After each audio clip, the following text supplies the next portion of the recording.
Breaking news. Very old fossil found in Waco, Texas. The fossil is of a mollusk, supposedly a mussel. There are regular mussels on the left and the picture of the fossil found on the right. So, more about this mussel fossil that we found. We suspect that the mussel is 121 years old, and we will be sending it to the science labs to get it element dated or carbon dated. Except we will not be using carbon, we will be using titanium-44, which has a half-life of 60 years. We think there were originally 3 grams of titanium-44 in it, and 2 half-lives should have passed, so there would be 0.75 grams of titanium-44 left, if we are correct. But we are sending it down to the science labs to confirm it. On to science, people. So, here's how element dating works.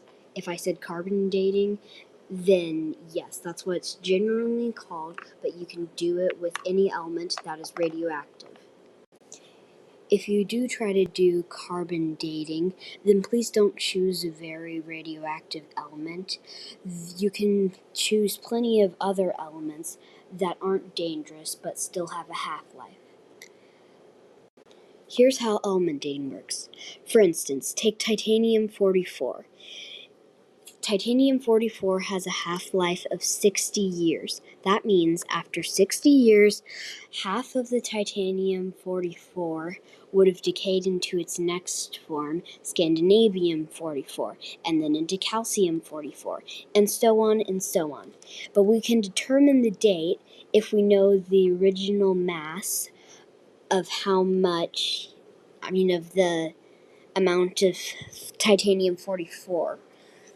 For instance, if the titanium-44 is like 10 grams, then after 60 years, then we can calculate how long has passed by determining how much more titanium-44 is still left. Like, if there's only 2.5 grams left, then that means 3 half-lives have passed. Oh, wait. 2 half-lives have passed. I almost forgot science there. So, to date this titanium-44, it had a half-life of 60 years, and there was 3 grams of it to start with. So, I'm just going to measure how much is left, and there appears to be 0.75 grams of titanium-44 left. And 0.75 grams of calcium-44 left, and 1.5 grams of Scandinavia left.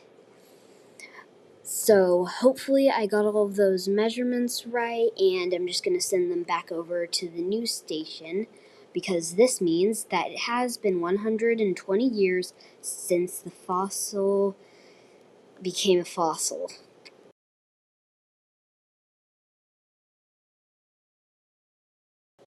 This just in, we got news from the science lab. The fossil is as old as we thought, which is great. And now we're going to present you with the story of how it was found. We have an interview with the 10-year-old who did it. Going to you, other person in the field. Ah yes, thank you, random person in the studio, and this is me, random person in the field.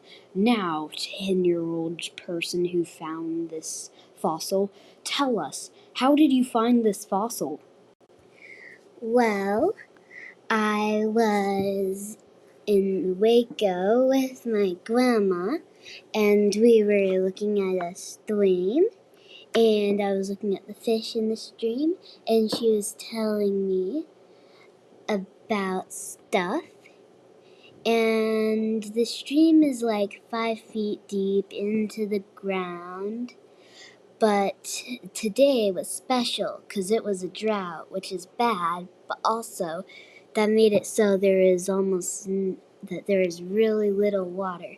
So I was just looking along the shore, playing with the fish, and then it was completely uncovered. It was a fossil. And somehow I got on the news for it. But yeah, that's how I found the fossil. Ah, yes, ah, yes. And what would you say makes this a rare and special find that not many people could find? Oh, well, I guess my fossil is special because it's so close to the surface, and most people have to dig for old fossils. But mine was just sitting there because of the natural conditions. And there you have it, folks. That's today's issue of news about slightly uncommon things. Join us next time where we'll be discussing politics.